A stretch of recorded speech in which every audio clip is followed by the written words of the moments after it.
ஜனவரி 13 மார்கழி 29 அருள் தாகம். அற்பப் பொருளுக்காக தாகம் கொண்டுள்ள என் மனத்தில் அருள் தாகம் கொள்ளும்படி அண்ணலே நீ அருள் புரிவாயாக.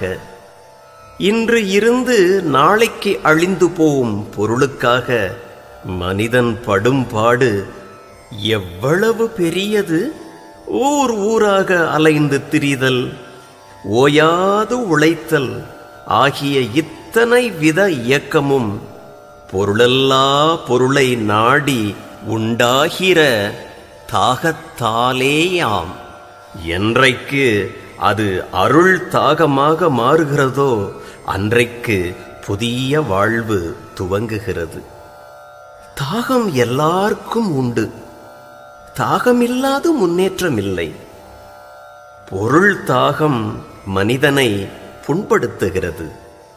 அருள் தாகம் ஆறுதல் அளிக்கிறது.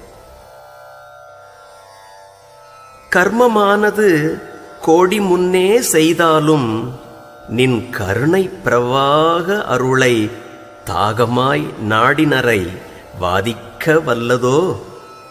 தாயுமானவர்.